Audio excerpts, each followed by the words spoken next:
नास्ति विद्या समो बंधु नास्ति विद्या समः सहृतः नास्ति विद्या समः वित्तं नास्ति विद्या समः सुखम।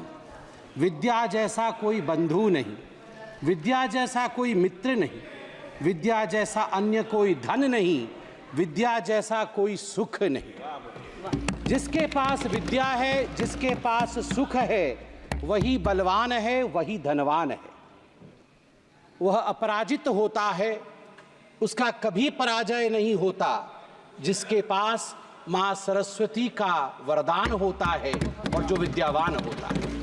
मैं इस सभागृह में बैठकर सभी के भाषणों को सुन रहा था। कुछ लोगों ने हमें मनुवादी भी कहा अभी थोड़ी देर पहले, और कुछ लोगों ने कहा कि पुरातन भारत में इस प्रकार की विधाएं थी जिसमें कुछ जातियों को शिक्षा से वंचित रखा जाता था, महिलाओं को शिक्षा से वंचित रखा जाता था। उसके विषय में बहुत चर्चा हुई है। मैं बताना चाहता हूं, at the outset I want to define this word Bharat. Bharat का अर्थ क्या है? भा से रथ हो जो भूमि, वह भारत है। भा क्या होता है? भा मूल शब्द होता है प्रकाश का। भास्कर, जो प्रकाश देता है वो भास्कर है। भारती माने सरस्वती, जो ज्ञान देती है, जो शिक्षा देती है, जो विद्या देती है, वो सरस्वती, वो भारती है। जो भूमि खंड अनादिकाल से अनादिकाल तक ज्ञान और विद्या और शिक्षा से रत हो, वही भारत है। बहुत फोटो दिखाए गए हैं इस गृह में, भगवान के भी तस्वीर दिखाए गए हैं। मैं बिना तस्वीर दिखाए एक ऐसा तस्वीर दिखाऊंगा जो तस्वीर आप सबके मन में बसता है। कल्प का अंत होता है, एक कल्प के अंत के हो पश्चात भगवान विष्णु, भगवान नारायण क्षीर सागर में सर्प के ऊपर विराजमान होते हैं, शेषनाग के ऊपर विराजमान होते हैं।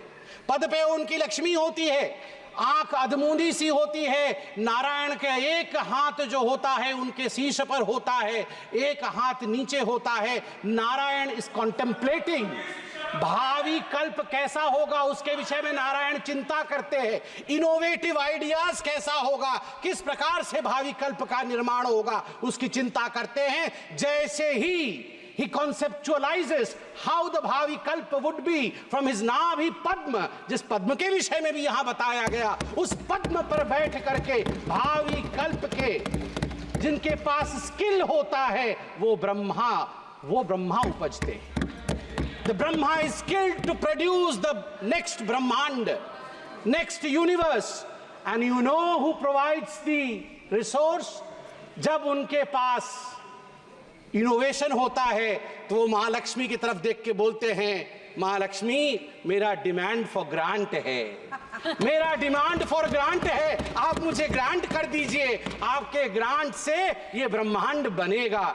There is no gender in Vaikuntha, Vaikuntha में कोई नर नहीं, कोई नारायण नहीं, वही नारायण नारायणी है, वही शिव शिवी है, वही पार्वती है, वही शिव है। इसलिए यह धारणा गलत है कि नारी नर के पैरों के पास बैठी है।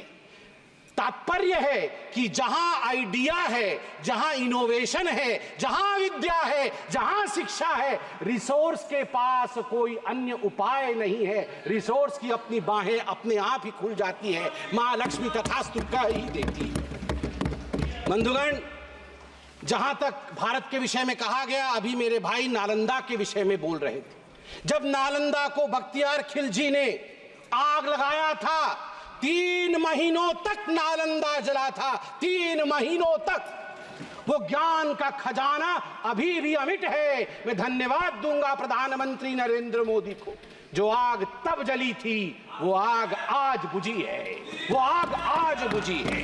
But let me read out आपके पाप के चिट्ठे, आप मतलब ये दिल्ली वाले आप नहीं, आपके पाप के चिट्ठे मतलब आपके 2006 में कहां ये सब लीक हुए थे। देखिए 2006 में CBSE class 12 accountancy paper leak, 2007 Akhil Bharatiya engineering प्रवेश पत्र परीक्षा पेपर लीक AIEEE, 2008 में PMT pre medical paper leak, 2012 में all India institute of medical science परीक्षा पेपर लीक, 2014 में सीबीएसई कक्षा 10 और कक्षा 12 की पेपर लीक, 2013 में Maharashtra SSC exam paper leak, 2017 Karnataka PUC परीक्षा पेपर लीक सिद्धरामैया की सरकार थी। 2013 में Rajasthan university paper leak Ashok Gehlot ji की सरकार थी। 2011 में हरियाणा बोर्ड परीक्षा पेपर लीक भूपेंद्र सिंह हुड्डा जी की सरकार थी। 2013 में राजस्थान लोक सेवा आयोग आरपीएससी पेपर लीक आपकी सरकार थी।